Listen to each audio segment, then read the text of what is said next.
Una pluma en lucha, un pensamiento en política, economía, ciencia, mística.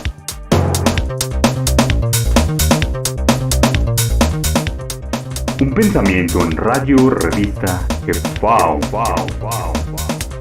Una nueva forma de ver la historia de México y del mundo. Una nueva visión con el equipo de la revista Jefao.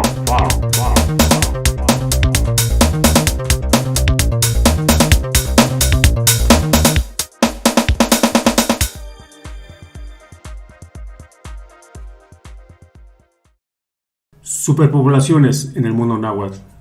Los antropólogos han descubierto que en la región maya, que abarca los estados del sureste de México y Centroamérica, existieron más de 10.000 ciudades que contaron con una excelente planificación urbana.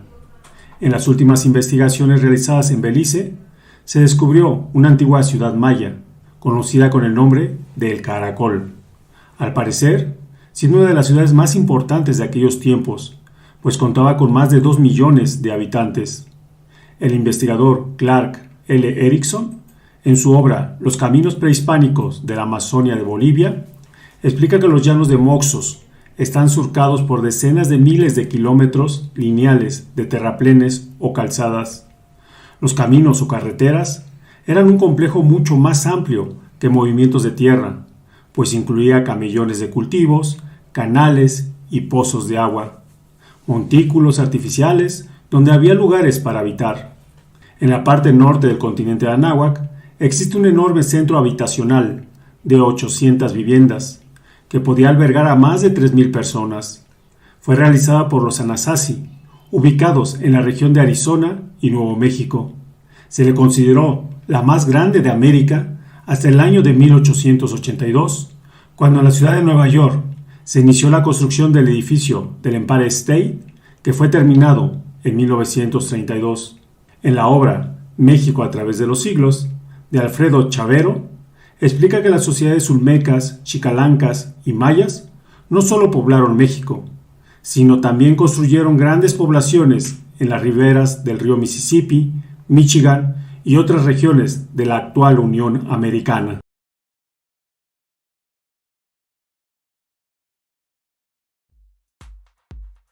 ¿Qué tal? Muy buenos días, buenas tardes y buenas noches. Les doy la más cordial bienvenida a todos los espectadores que nos acompañan y que nos escuchan en las diferentes plataformas. Nos encontramos en la Ciudad de México en este programa en vivo, hoy jueves 19 de enero.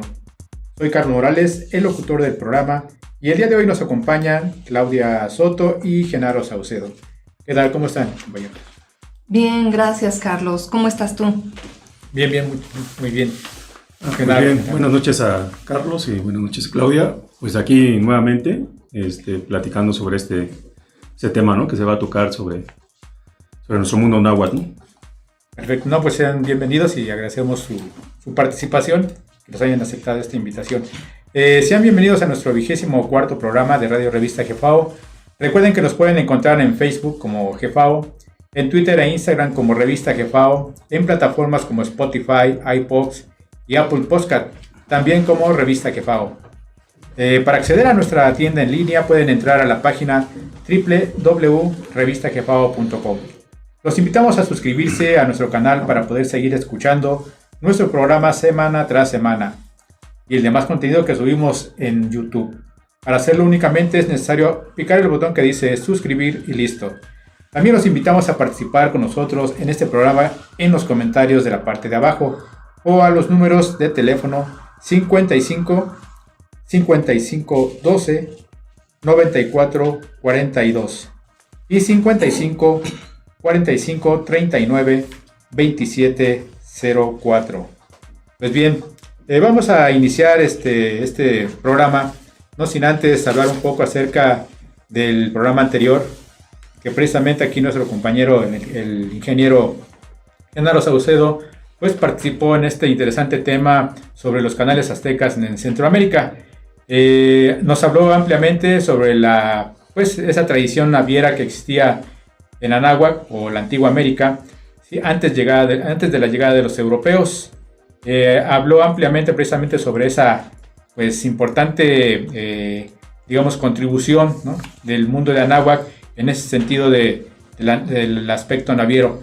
Asimismo, también hablamos sobre la cuestión de cómo fue que también esto pues fue una réplica prácticamente a gran escala, precisamente en cuanto a la ciudad de Tenochtitlan, con su numerosa red de canales, acequias, lagos, ¿no?, y que no fue más que una representación a gran escala, lo que nuestros antiguos mexicanos, pues, el conocimiento que tuvieron de la naviero que tuvieron precisamente en las grandes extensiones de los grandes océanos, tanto el Pacífico como el Atlántico, y de qué manera, bueno, se establecieron esta red de canales, esta red de pues, vías marítimas, ¿sí?, a lo largo y ancho del continente americano. Asimismo, también se habló sobre la importancia que tuvieron este tipo de vías.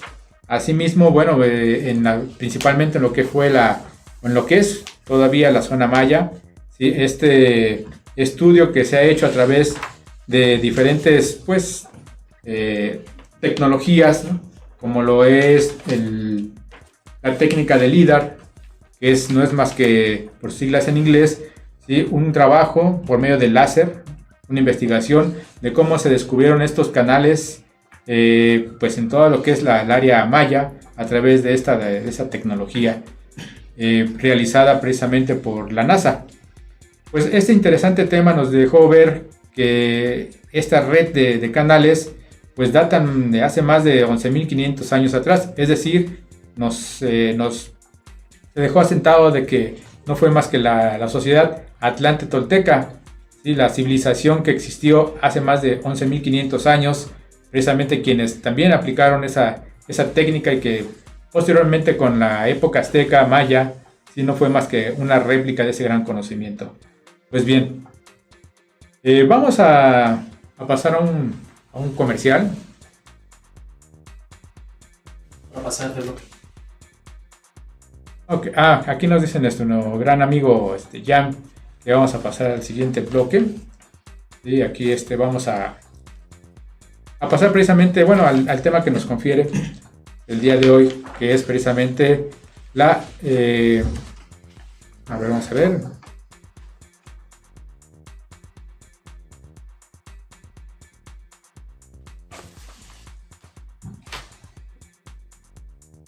Bueno, estamos hablando de las superpoblaciones en el mundo náhuatl, que precisamente es el tema que vamos a tocar el día de hoy. Que por cierto, aquí no lo tengo escrito. Ok, aquí está. Gracias.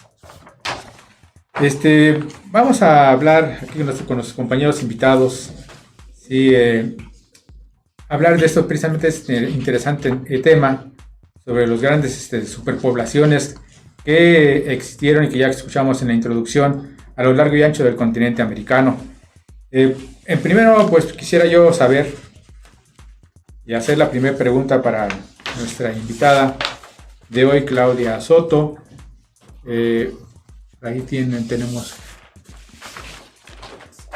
Gracias.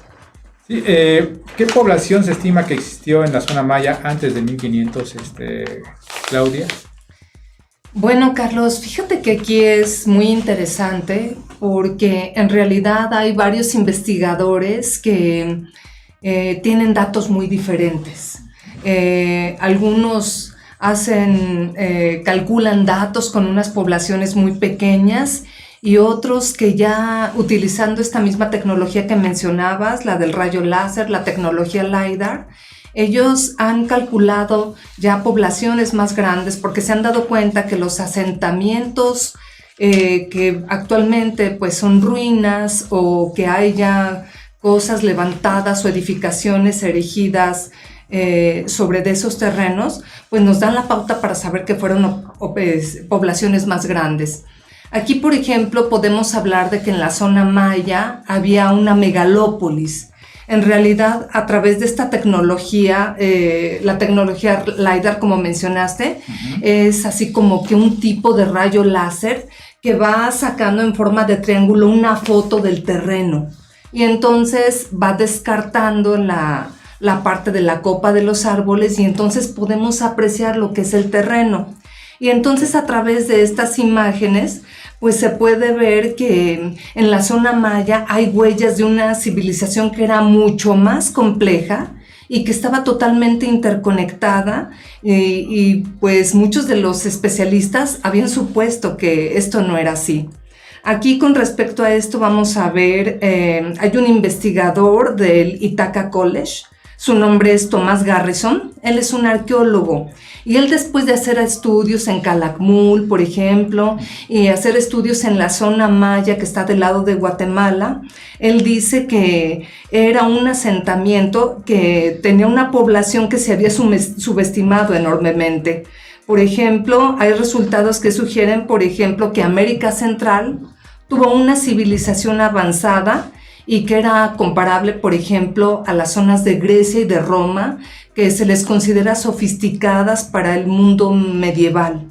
Aquí vamos a ver que las imágenes arrojadas a través del LiDAR nos hablan de una red de carreteras elevadas que se interconectaban con centros urbanos, canteras, que había sistemas de riego y terrazas que apoyaban a una cultura intensiva. Toda esta red de canales, toda esta red de caminos, esta urbanización nos lleva a darnos cuenta de que estaba diseñada para abastecer a una población de un tamaño determinado. Y vamos a ver aquí que el apogeo de la civilización maya en ese entonces cubría aproximadamente el doble de tamaño de la Inglaterra medieval. Este es un dato interesante porque a veces pensamos que Europa es el gran referente y nos damos cuenta, por ejemplo, a través de los datos recogidos por esta tecnología, que tan solo la zona maya cubría ese tamaño que era el doble de Inglaterra del siglo XV, pero que estaba mucho más densamente poblada. Aquí vamos a ver que tenemos datos de este grupo de arqueólogos que están trabajando para la National Geographic de unos 10 o 15 millones de personas. Esto lo asegura también una investigadora que se apellida Strada Belli y dice que en las zonas bajas y pantanosas que ellos habían considerado como inhabitables, en realidad a través de esta tecnología LiDAR, ellos han podido estimar que la civilización maya se extendía hasta esos lugares. Entonces eso nos da una pauta para comprender que verdaderamente, como menciona nuestra revista GEFAO, había superpoblaciones en el mundo náhuatl. Hay también por ahí un investigador africano que él tiene un libro titulado de cómo Europa subdesarrolló a África y él habla de datos de 100 millones de personas. Entonces vamos a ver que estas investigaciones pues nos llevan a darnos cuenta de que nuestra civilización era mucho más grande de lo que se ha dado a conocer. Muy bien, pues me parece interesante esa parte que mencionas de la tecnología LiDAR, que finalmente, bueno, es la que ha rescatado y se ha comprobado sobre la existencia no solamente de una región, una pequeña comunidad maya, sino más bien una superpoblación en lo que es propiamente la zona maya, que comprende de lo que es el sur de México y parte de Centroamérica, ¿no? Pues bien, pero supongo que, bueno, no solamente esa parte central del continente, pues tuvo este tipo de superpoblación. ¿Qué otros lugares de América o Anáhuac que existían en existieron o existían grandes centros urbanos, Genaro? Bueno, Carlos, ahí tenemos el referente de México Tenochtitlan, ¿no? Claro. Es otra de los grandes referentes de una gran población. Hay algunos datos que vemos que como que pareciera como si lo acotaran a cierto tamaño, y ahorita veremos por qué. Pues decían que más o menos, ¿no? La Ciudad de México Tenochtitlan tenía como unas 300,000 personas, ¿no? Okay. Sin embargo, de acuerdo a algunos investigadores, algunos llegaron a estimar hasta cerca de 20 millones en toda la región centro. O sea, más o menos ubicando que es la región centro, pues estaríamos hablando de lo que actualmente conocemos como área metropolitana, sí. Más la parte del Valle de Apan. De hecho, la revista tiene un número en donde habla de de la infraestructura hidráulica del Magno Imperio Azteca en la zona de México-Tenochtitlan, y cómo las zonas del Valle de Apan eran muy extensas, gran explotación agrícola, tanto de temporal como de riego. La zona hacia el norte, lo que es Tacuba o Tlacopan en su momento, sí, lo que es la parte de Azcapotzalco, todo eso estaba densamente poblado. Texcoco. Y entonces estos autores, como decía Claudia, pues no se ponen mucho de acuerdo, ¿no? Siempre sabemos que y por ahí lo decía el buen amigo Tlacael cuando participó en alguno de nuestros programas, donde decía siempre pensar es el eurocentrismo, ¿no? Claro. En donde la mirada de ellos es la que cuenta, pero nosotros, ¿qué dicen? Y ellos mismos, investigadores que no están muy de acuerdo con esos datos que se han manejado desde la época de los cronistas y todo eso, sino que pues, han ido ahondando más y se han valido ahorita de esta tecnología LIDAR o LiDAR, sí, en donde han visto que hay vestigios ahí, ¿no? Y es en unas zonas donde son poco accesibles, ¿no? Donde también sería muy invasivo, ya lo platicábamos el programa anterior. Claro. Otros lugares donde existían todas estas grandes poblaciones y que también la revista tiene un número que se llama la Gran Chichimeca. Sabemos que, un poquito para poner en contexto a la gente a lo mejor que no te conozca mucho sobre los temas de los chichimecas, pues ellos se ubican o los ubican en la parte de Querétaro, hacia el norte, ¿no? A Aridoamérica, que le han llamado de esa manera, esa clasificación han hecho, y que abarca los estados de Zacatecas, parte de Hidalgo, parte de Querétaro, parte de lo que es Jalisco, Nayarit, Colima, toda esa región, ¿no? Hasta la parte de la California.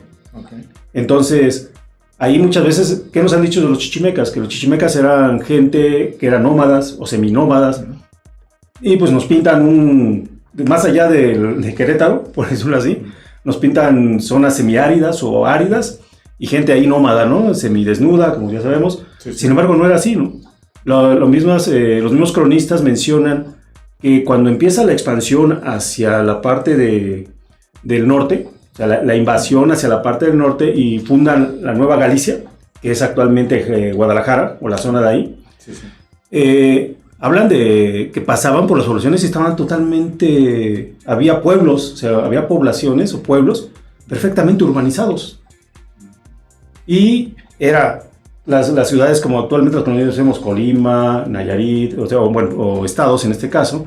Pero o sea, recordemos que hay una parte, en la parte de Nayarit hay una isla que asemeja mucho a México-Tenochtitlan. Okay. Entonces, ¿qué es lo que está hablando? Que había ciudades con planeaciones urbanas en toda la parte de lo que conocemos de esa zona norte. Luego, nos vamos más al norte, ¿y cuál es lo que encontramos? Pues encontramos la zona de Arizona, en el Valle del Chaco. Okay. En donde pues hay un dato muy interesante, en donde se habla que un conjunto de departamentos, así lo dicen los autores, en donde había más o menos como 800 departamentos. Okay. Y estos 800 departamentos podían alojar aproximadamente unas 3,000 personas.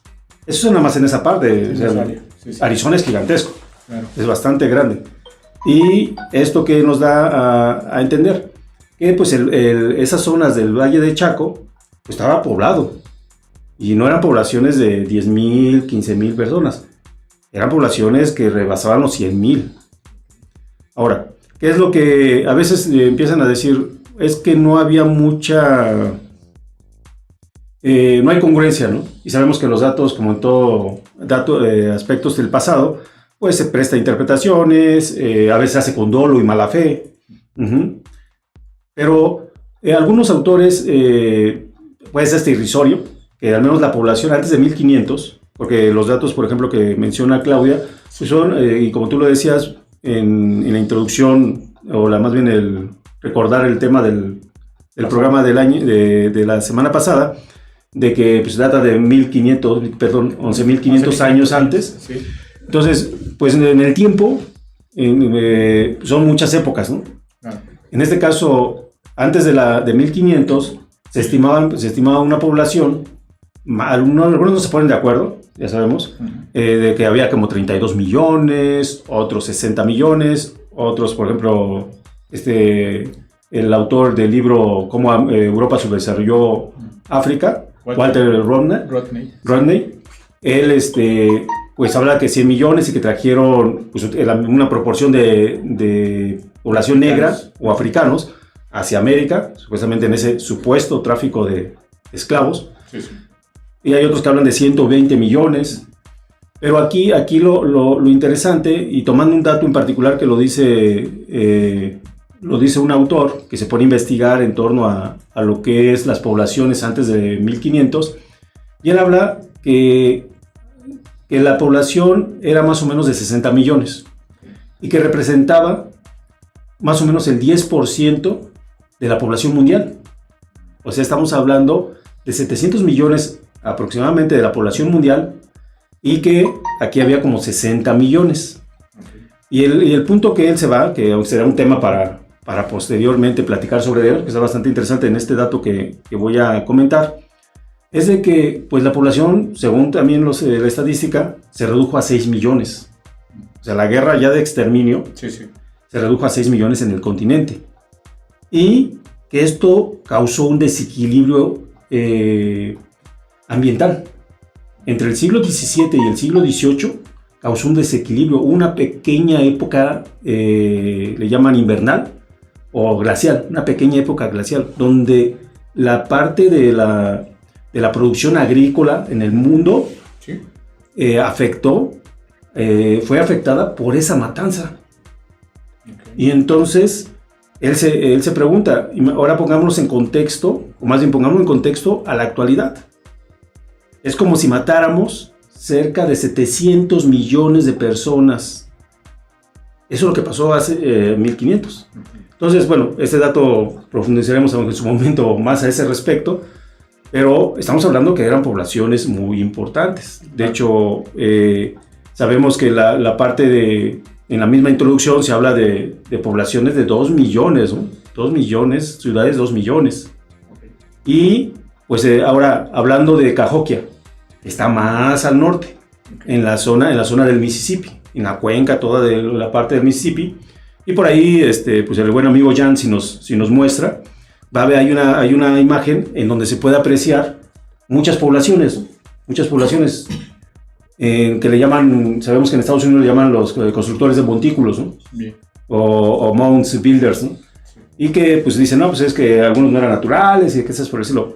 Pero en caso de Cahokia, hay un autor que ahí la imagen que pueden mostrar, se aprecia cómo es casi que estás viendo las construcciones piramidales de aquí.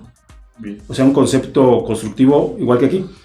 Y menciona, ya para cerrar este punto, pues menciona que era una población aproximadamente de 300,000 habitantes. ¿Qué nos han dicho? ¿Qué nos han dicho de la Gran Norteamérica, ¿no? En ese sentido. Sí. Pues que eran seminómadas, lo mismo que la Gran Chichimeca, ¿no? Claro. Entonces, era una población similar a la población de París contemporánea en su época, de esa época de Cahokia. Entonces, pero bueno, sin los problemas de París, ¿no? Ya sabemos, si nos podemos investigar un poquito cómo era París en ese entonces, claro. No hay comparación de las gran urbanización que existía en el continente de América.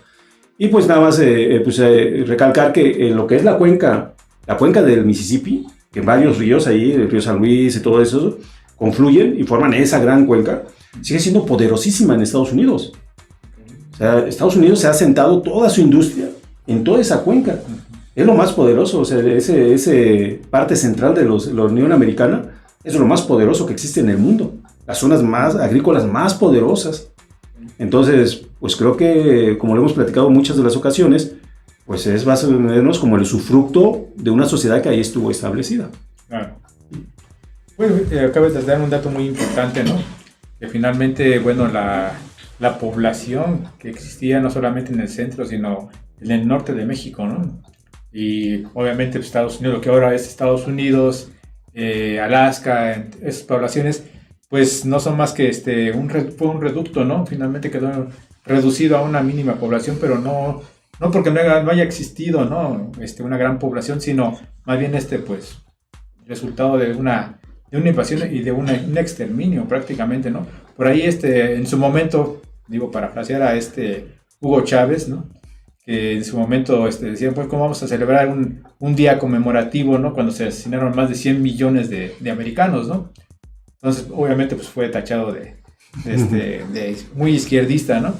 Pero bueno, finalmente sí, efectivamente, lo que acaban de comentar ambos acerca de pues, esa superpoblación, no solamente en el centro, sino en el norte. Y bueno, yo creo que también en Sudamérica, ¿no? En la zona amazónica, pues también tiene que haber información, ¿no? Al respecto, ¿no? Pues bien, vamos a pasar a la siguiente, vamos a unos comerciales. Aquí nos anuncia nuestro amigo Jan. Vamos a pasar a un corte comercial y regresamos con este interesante tema, superpoblación en el mundo náhuatl. Adelante. Hey, ¿te gustan nuestros temas? Pues te invitamos a comprar nuestros primeros 12 artículos recopilados en el tomo número 1 de la revista Jefao por tan solo 50 pesos.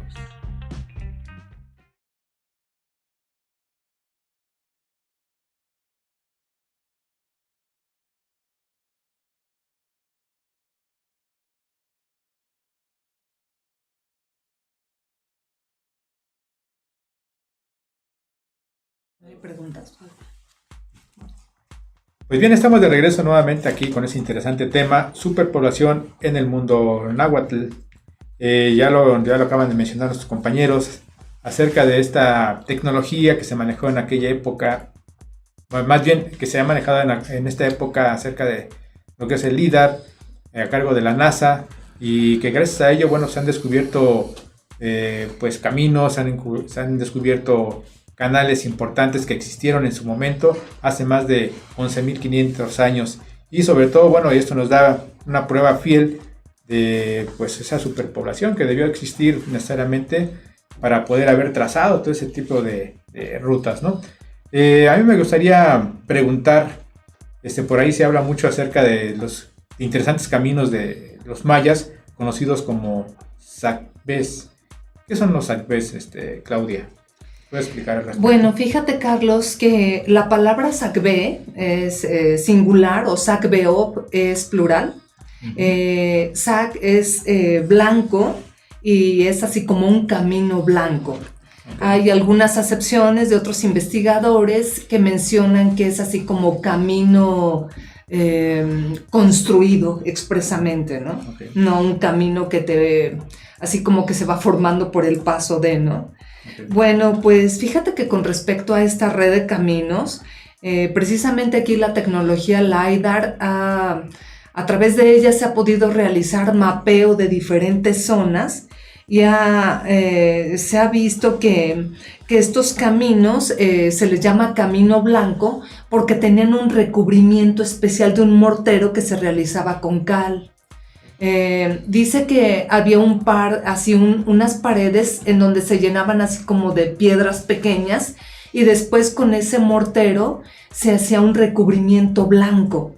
Y entonces este recubrimiento blanco, como parecido al estuco, permitía que cuando la gente transitara por esos caminos por la noche, pudieran ellos identificar perfectamente por dónde debían de ir, ¿no? No había peligro de que hay zonas pantanosas, por ejemplo en la zona maya, y de que ellos fueran a caer. Además, la tecnología, la ingeniería civil maya que fue utilizada para la elaboración de estos caminos, pues es impresionante.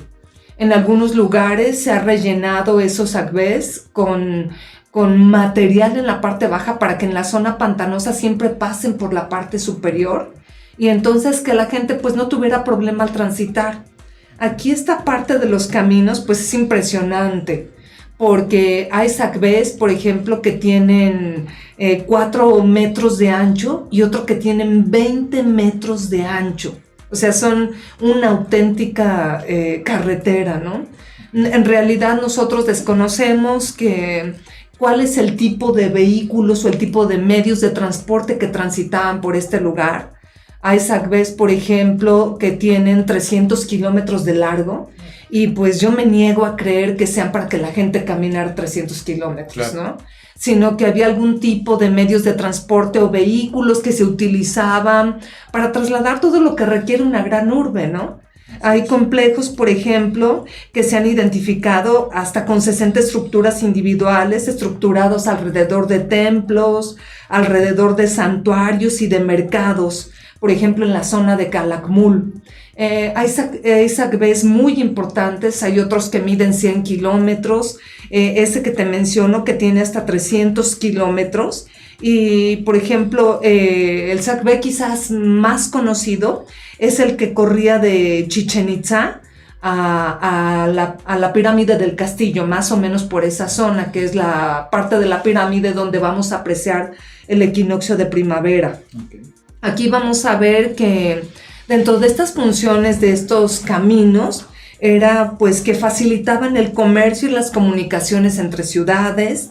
Y hay quien dice que también tenían un significado religioso. Por ejemplo, en lugares donde había pues lugares donde se hacía veneración, o donde sabemos que nuestros pueblos ancestrales eran pueblos muy religiosos, lo utilizaban también para transitar y para hacer así como ese tipo de caminatas en ofrecimiento o de austeridades en determinadas épocas del año. Ese sentido que tienen nuestros ancestros aztecas o nuestros ancestros mayas, vamos a ver que estos caminos tienen un significado religioso, político, simbólico y social. Y dentro de eso, pues habría que ver que toda esta técnica que los ingenieros mayas ponen al servicio pues es una técnica muy valiosa. Además sabemos, por ejemplo, que en la zona de la península lo que abunda es la roca caliza. La roca caliza se distingue por ser una roca extremadamente dura. De hecho, es uno de los problemas que se tienen en la actualidad. Ahora imaginémonos para realizar un camino en un lugar durísimo. Entonces, este tipo de tecnología que actualmente nos desafía a ver cómo hacer una infraestructura, pues nos damos cuenta de cómo fueron nuestros ingenieros ancestrales.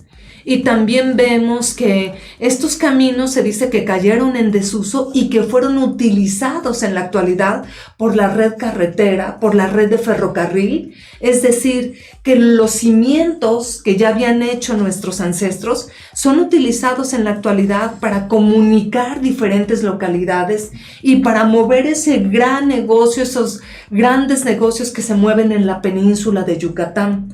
Sabemos que es una zona que tiene mucho turismo, hay mucha gente que va hacia allá y entonces no sé si esos mismos caminos fueron utilizados y son utilizados en la actualidad para seguir desempeñando esas funciones que ya estaban previamente pues hechas por nuestros abuelos, ¿no? Ok. Bueno, sí, me resulta muy interesante este tema que acabas de tocar, precisamente sobre los caminos, ¿no? Esto nos da a entender que pues no solamente esta región maya, ¿no?, era una civilización muy importante, sino que a lo largo y ancho del continente tuvieron que haber este tipo de tecnología y este tipo de obras, ¿no?, para la comunicación entre distintas poblaciones, lo que nos da a entender, ¿no?, de que si hacemos una comparación a lo mejor con otras naciones, otros continentes, ¿no?, que probablemente, ¿no?, también tuvieron ese tipo de superpoblación en su momento, bueno, pues no podemos nosotros pensar que, como ya bien lo comentaba el ingeniero, de que por ejemplo en la zona norte se haya reducido a una comunidad con pequeños tipis, ¿no?, pequeñas tribus, ¿no?, uh-huh, como se nos ha dado a conocer, sino más bien fue una ciencia y una tecnología muy superior, y esa superpoblación y ese conocimiento que manejaron los antiguos pues les permitió hacer este tipo de obras, ¿no?, que requiere de pues, un gran conocimiento, ¿no?, en todas las técnicas, todas las ciencias, ¿no? Bien.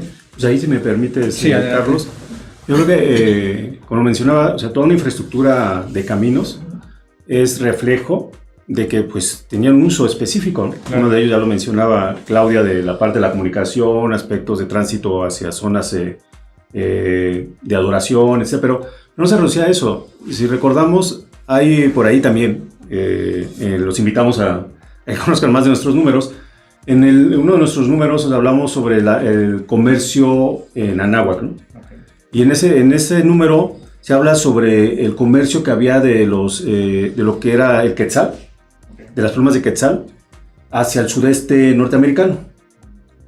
Si uno que ha tenido oportunidad de viajar a través del país, pues no es una travesía corta, y a pesar que tenemos una buena infraestructura carretera, o relativamente buena infraestructura carretera en el país actualmente. Entonces, ¿esto qué implica? Pues que para llegar, no solamente estamos hablando de la zona de los mayas, estamos hablando de caminos interregionales del norte, centro y sur. Y pues para llevar, y lo que menciona esta información de la revista, es que era muy intenso, ¿no? O sea, todo lo que era el centro logístico más poderoso del sudeste norteamericano era la parte de Chihuahua, lo que es Paquimé, que es típico, ¿no? La zona de Paquimé, unos grandes muros muy, muy gruesos, que en su oportunidad también lo comentamos. De adobe, ¿no? De adobe, o sea, que era material de la zona desértica y que lo siguen utilizando. Así o sea, es. si tú vas a la zona de Arizona, si vas a la zona de Chihuahua, en las fronteras, tú ves construcciones de ese tipo. Claro. O sea, una tecnología o una técnica constructiva conforme al lugar, con elementos del lugar. O sea, no se están llevando tabiques ni materiales extraños al lugar, sino la misma naturaleza te brinda y te aporta elementos para que tú puedas construir adecuadamente. Es como el ejemplo aquí de la piedra caliza, ¿no? Entonces, tú traes la piedra caliza, no vas a traer materiales de otro lado, que bueno, en su momento creo que sí se hizo, los grandes olmecas o olmecas también lo hicieron, con el tema del basalto y piedras que utilizaban para temas constructivos, los trajeron de muchas distancias. Así es. Entonces, ¿qué es lo que está dándonos a entender esto? Que pues no solamente eran caminos locales, ¿no? Era para poder comunicar toda la parte de Norteamérica y también hacia el sur. Como actualmente. ¿No? O sea, si no existe caminos, si no existe medios de cómo trasladar mercancías, gente, pues tampoco hay una homogeneidad cultural. Claro. O sea, no puedes vivir aislado. Exacto. Y entonces eso creo que haciendo un poquito, pues, aportando, pues esa parte, ¿no? Que había un comercio intenso. Así es. Y que fue también usado posterior a la caída del Magno Imperio Azteca. Se usó toda esa infraestructura de caminos para poder seguir con ese comercio. O sea, realmente el comercio no fue interrumpido. O sea, si nosotros vemos un poco de la época del virreinato, Sí. o sea, la parte de así como dicen actualmente, las cadenas de suministro, no pasó como ahora con la pandemia, ¿no? Que se cerraron las cadenas de suministro, ¿no? A pesar que había un proceso de guerra, o sea, tras la caída del Magno Imperio Azteca, la parte de las cadenas de suministros, o sea, de todas las materias primas, plata, oro, telas, todo eso, estaban circulando hacia Europa. Salían del puerto de Veracruz, salían de la parte de Acapulco. Entonces, ¿por qué? Porque había una infraestructura para ello, ¿no? Claro. Perfecto. Pues sí, esto que acaban de comentar es muy, muy interesante. Por ahí ya nos comentabas acerca de esos centros urbanos en el norte, ¿no? Lo que es la parte de Paquimé, ¿no? Mencionabas a Paquimé. Por ahí también hay un dato en la revista acerca de los Anasasis, ¿no? Que también pues tuvieron también su centro urbano, ¿no? Muy importante. Por ahí se habla de que en este centro ubicado entre Arizona y Nuevo México, pues era una superpoblación de aproximadamente 800 viviendas, ¿no? Entonces estamos hablando precisamente de una gran cantidad de gente, ¿no? En ese lugar. Pero, ¿qué nos puedes decir acerca de Sudamérica? Por ejemplo, antes de la llegada obviamente de los europeos a América, también hubo este tipo de superpoblación, existió este tipo de zonas urbanas. Sí. Igual, como el caso que empezábamos, ¿no? Con el caso de Tenochtitlan, ¿no? Como las ciudades, el caso de la zona Inca, Machu Picchu, que son antiguas, la base del Cusco, etcétera, ¿no? O sea, son como que las zonas urbanas como más populares que siguen siendo habitadas, ¿no? De la misma manera como actualmente, ¿no? Pero también ya con épocas más antiguas que le llaman, es en la parte en particular, pues el número de la revista pues habla sobre lo que se refiere a lo que son el Valle de los Moxos, que ya han cambiado, ya algunos empiezas con J, ¿no? Es como el México, ¿no? Que le quieren poner México con J, ¿no? Ya sabes que quieren modificar todo, ¿no? Pero bueno, pronunciando así como Moxos, es una extensión bastante grande en la zona de Bolivia. Okay. Y es la parte de la Amazonia de Bolivia. Y pues mucha gente se percibe, o sea, la Amazonia y actualmente pues es un lugar que no es tan sencillo penetrar. Claro. Sin embargo, igual a través de la técnica de LIDAR, han visto cómo estaba toda esa red. Pero no solamente eran aspectos de redes de caminos terrestres, sino también caminos de agua. Sabemos que son zonas muy inundadas, o sea, la cantidad de lluvia que se da es bastante. Entonces, esa zona de los Moxos, había unas grandes poblaciones. Entonces, muchos se preguntaron, bueno, igual, como dices, oye, son tierras que son complicadas, hay mucha vegetación, ¿cómo es posible que existan civilizaciones ahí? Pues lo resolvieron tranquilamente, como lo platicábamos la vez anterior del programa, en donde pues son gente del agua, ¿no? Gente que, más que gente del agua, bueno, en este contexto, lo que hablábamos de los canales en Centroamérica, la parte de México, Tenochtitlan, sino también son gente que se adapta perfectamente a su medio y no atenta contra él. Entonces fue el caso de la zona de los Moxos. De hecho, por ahí en la presentación igual de introducción yo pude apreciar, pues se ven esos pequeños zonas lacustres con círculos concéntricos y canales, o sea, zonas de terraplenes para cruzar por vía terrestre, esas zonas inundadas, y canales exprofesos o como mar abierto, no podría decir mar abierto, sino más bien zonas abiertas, en donde también podías transitar con temas de embarcaciones. O sea, resolvían de las dos maneras. Es como actualmente, ¿no? ¿Qué haces? Pues pones alternativas. Tienes vías marítimas y tienes vías terrestres. Vías aéreas, pues también tal vez también pudieron haber existido, ¿no? Ferroviarias. O sea, hay muchas medios para que puedas, porque cada uno cumple ciertas funciones, ¿no? Claro. Entonces, ahí en esa zona de Sudamérica había grandes poblaciones. Y pues los vestigios, la deducción que se hace, pues es que si yo, ¿para qué quiero un camino? Si no hay población, ¿no? O sea, y lo vemos actualmente. O sea, uno va a cualquier sierra, a la Sierra de Puebla, a la Sierra de Guerrero, en la Sierra de Oaxaca. Tú vas a esas zonas, ¿y qué pasa? Pues tú vas en por ejemplo, Oaxaca, ¿no? Tú vas en una gran carretera, la autopista, llegas a la ciudad de Oaxaca, porque es un centro importante, pero ya te vas a una población cercana, y las carreteras ya no son de 6 carriles, son de 2 carriles, a lo mejor uno de ida y otro de regreso. ¿Por qué? Porque la densidad de población pues es menor, ¿no? Así es. Entonces hay una proporcionalidad del tamaño del camino para que tú puedas llegar a otra zona. Entonces, pues en aquel entonces era lo mismo, ¿no? Así es. Había lugares donde los centros poderosos, urbanos, económicos, pues había grandes caminos. Y pues era en proporción igual a su población. Y recordemos que es típico, ¿no? Los grandes caminos de la zona de Sudamérica. O sea, todo lo que se conoció como el Imperio Inca, más de 3.500 kilómetros que iban desde la parte de Chile hasta la parte de Venezuela, ¿no? Y que sigue siendo hasta la carretera esta, ya alguna vez creo que lo comentábamos, la carretera panamericana, ¿no? Sí. Que viene desde Alaska y llega hasta la Patagonia, ¿no? De hecho, se hacía una carrera de autos, la Panamericana, y ese era todo el recorrido, ¿no? Y pues casualmente, pues ya encontraron, ya había la ruta, ¿no? Entonces creo que esa parte es que pues comunicaba a todos a ese mundo que existía, ¿no? Todas esas ciudades, y que era milenario. Yo creo que es importante, ¿no? Porque decían, no, bueno, pues era cuando eran los incas o cuando eran los aztecas, ¿no? Que llegaron en épocas más recientes. No, era de muchos años atrás. Y ya nada más para terminar esa parte, y no es un poco la parte de lo que es la parte de Sudamérica. Uh-huh. Nada más un poquito, épocas las más remotas, con los olmecas, ¿no? Sabemos que los olmecas manejaban mucho la piedra de basalto. De hecho, las grandes cabezas olmecas están hechas de basalto, que más o menos pesan entre 20 y 25 toneladas. Mover un objeto de ese tamaño no es tan sencillo. Bueno, yo he tenido oportunidad de hacer maniobras que te pesan 1 tonelada y llevas una grúa de 30 toneladas por la altura con la que vas a hacer. O sea, hay un aspecto de ingeniería en torno a hacer una maniobra con un objeto. En este caso, ahora imaginemos de qué tamaño deberían ser las grúas. O sea, dejemos a un ladito esa parte de que con unos maderos y que iban rodándolos. Ahora, ¿por qué razón? O sea, muchos estudiosos dicen, no, pues no hay sentido. ¿Por qué? El basalto en la zona de San Lorenzo, en la zona de Tabasco, La Venta, gracias.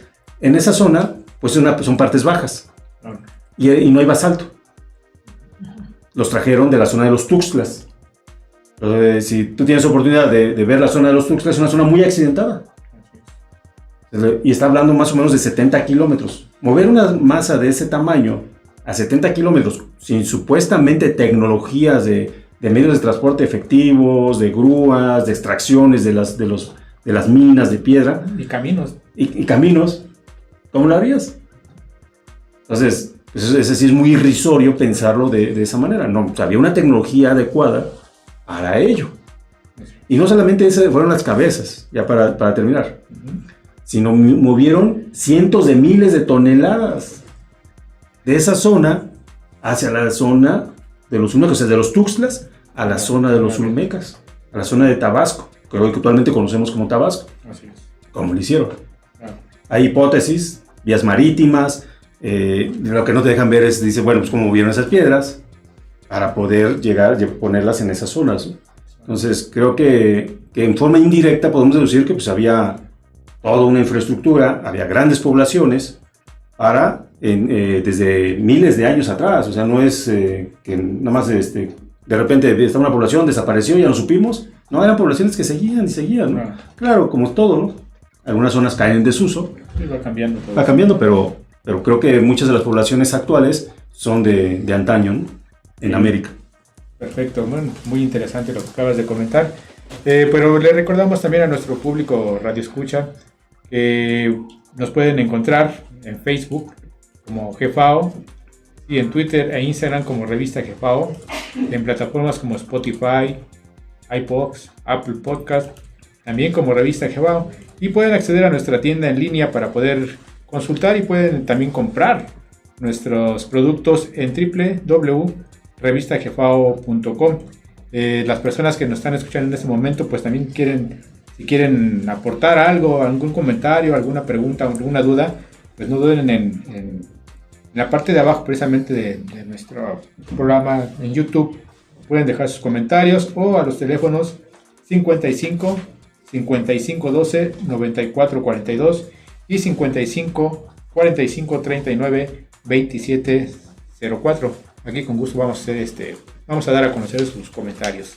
Pues bien, Claudia, ¿pudieras aportarnos cerrar este bloque de tema corporaciones en el mundo de Anáhuac? ¿Cómo cerrarías este interesante tema, Claudia? Pues fíjate, Carlos, que yo considero, como menciona aquí el ingeniero Genaro Saucedo, que pues se tenía toda la tecnología. En realidad desconocemos, hay algunos autores que hablan acerca de la tecnología de la piedra y hay investigadores que dicen, ¿no? El día que las piedras hablen, la humanidad va a temblar. Y aquí vemos que pues lo que a nosotros nos parecen solamente piedras, hay un libro que se llama El retorno de los brujos y dice, donde los arqueólogos o los antropólogos ven una piedrita, el ingeniero ve una pila, ¿no? Por las cualidades magnéticas o piezoeléctricas que pueden tener algunas piedras. Entonces, aprender a conocer, aquí vemos que la investigación pues no se tiene que hacer solamente desde el punto de vista de la historia o de la arqueología o de la antropología, sino que tenemos que tener investigadores multidisciplinarios que nos lleven a darnos cuenta el gran conocimiento que tenían nuestros ancestros.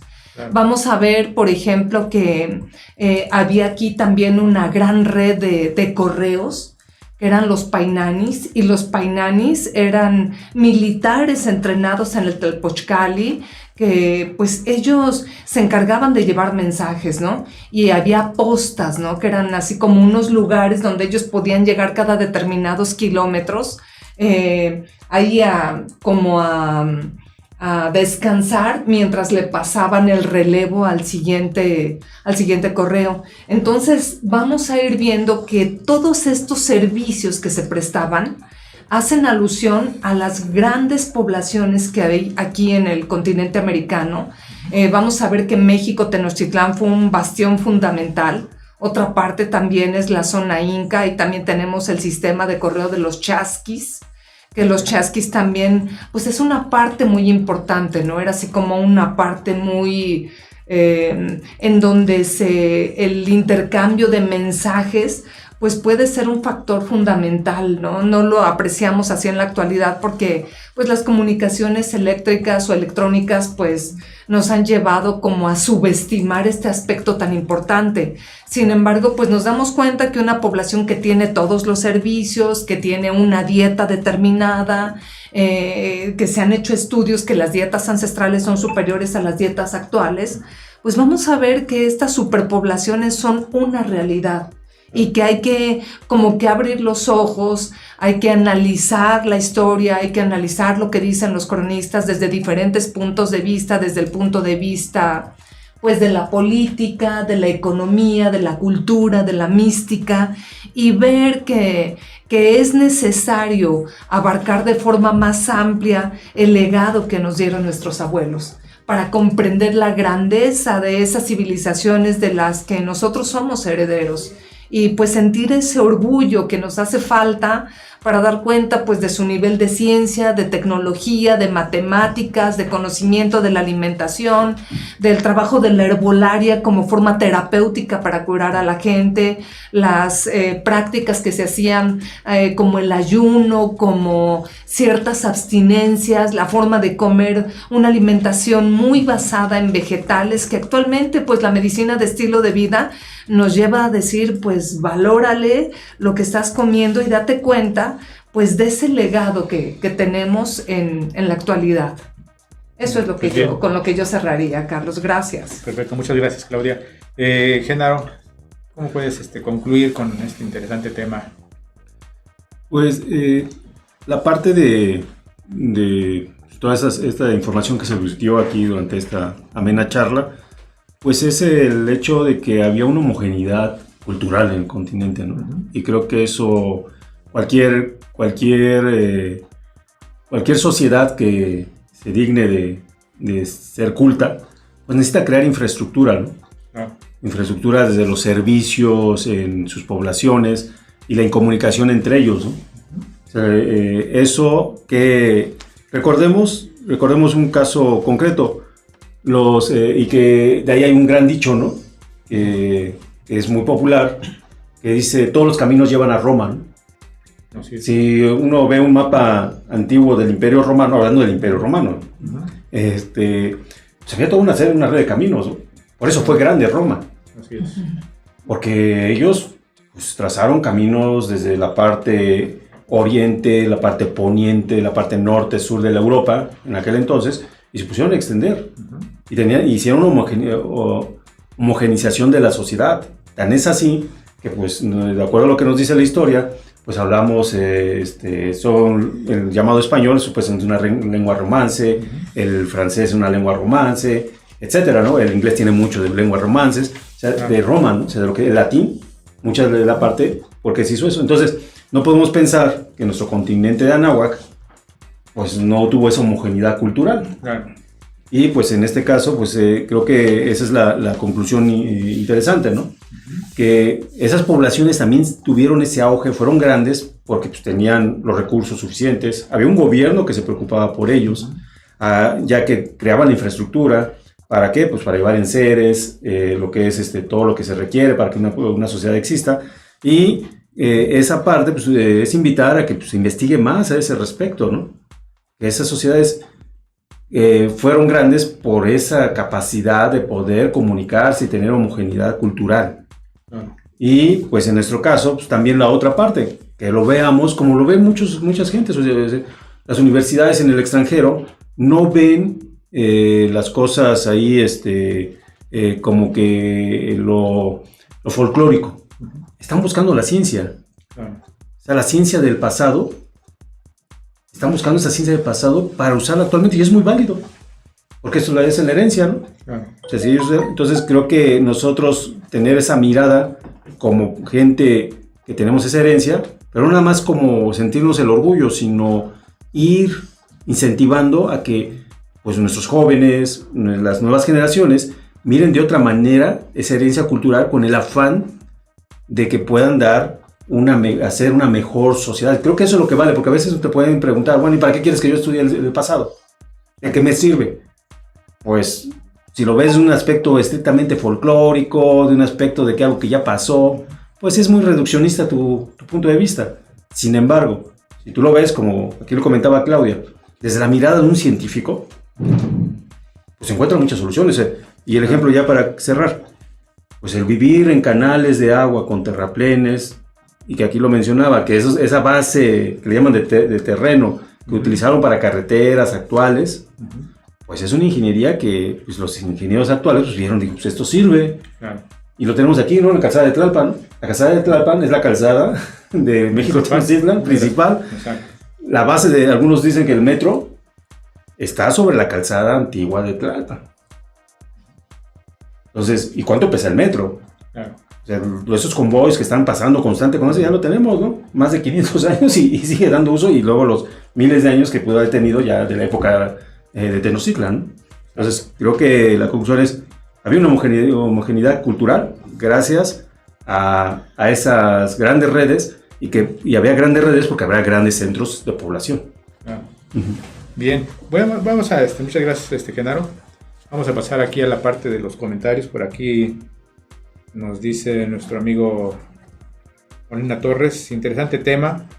Hablan sobre diversos caminos que conectan a grandes urbes de la antigüedad con decenas e incluso centenas de miles que recorrían todo el continente. Así es. Eso quiere decir que tanto las poblaciones del norte y centro y sur del continente estaban en constante comunicación y no en conflicto, o incluso desconocían su mutua existencia, como nos enseñaron. ¿Cómo nos enseñaron? A ver. Más bien es una pregunta. Exacto. Eso quiere decir que tanto las poblaciones del norte, centro y sur del continente estaban en constante comunicación y no en conflicto, o incluso desconocían su mutua existencia, como nos enseñaron. ¿Nos pueden responder aquí, Claudia? Claro que sí. Pues yo considero que indudablemente, como en toda sociedad, puede haber diferentes puntos de vista y puede haber conflictos. Sin embargo, había una total comunicación.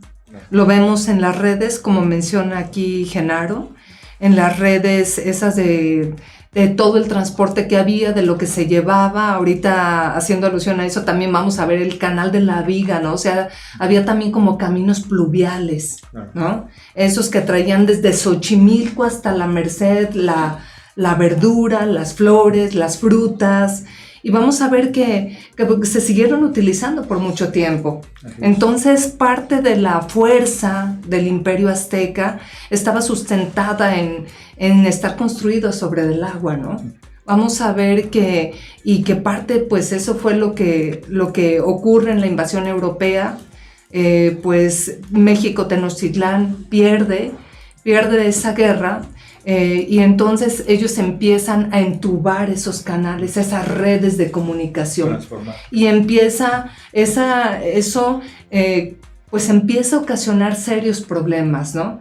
Nunca ese manejo tan magistral que hicieron los ingenieros aztecas del agua, pues quedamos nosotros limitados, de tal forma que todavía vemos que la cantidad de milímetros cúbicos de agua que caen en cada precipitación en la zona de lluvias, pues es muy complejo de manejar. Seguimos teniendo inundaciones y eran situaciones que nuestros abuelos ya habían logrado controlar.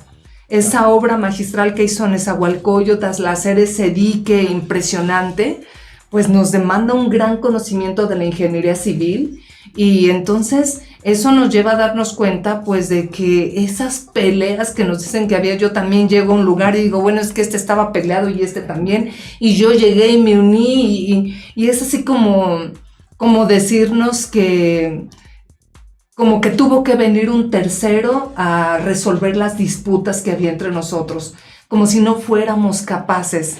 Ahí es donde viene como una trampa, ¿no? De hacernos creer de que, pues, gracias al invasor, es que vinieron a ocurrir soluciones que nosotros no teníamos contempladas, sin darnos cuenta que nosotros provenimos de una estirpe, de una civilización de personas con una gran capacidad artística, tecnológica, científica, religiosa, y que pues esa genética la tenemos pues todavía en nuestras venas. Claro. Bueno, pues interesante conclusión y la respuesta que dice a esta pregunta de nuestro compañero Molina Torres. Esperemos que haya quedado resuelta esa duda, esa pregunta. Y pues bien, pues vamos a terminar el día de hoy con el programa. Y les agradecemos su participación infinitamente y los esperamos que en alguna otra ocasión nos vuelvan a acompañar. Muchas gracias, Carlos, por la invitación. Gracias, muchas sí, gracias. Pues bueno, por el día de hoy hemos terminado con este programa de Radio Revista GEFAO. Acompáñenos la próxima semana con otro nuevo programa. El tema de la siguiente semana será la filtración política a causa de la caída del Tenochtitlan. Totalmente en vivo. Analizaremos a más detalle este número de la revista. No olviden seguirnos en nuestras redes sociales y si usted está interesado en comprar alguna de nuestras revistas o libros, pueden adquirirlos en revistagefao.com. Pues sin más, nos vemos la próxima semana. Agradecemos nuevamente su participación y buenas noches a todos. Gracias. Buenas noches. Buenas Hasta noches. luego.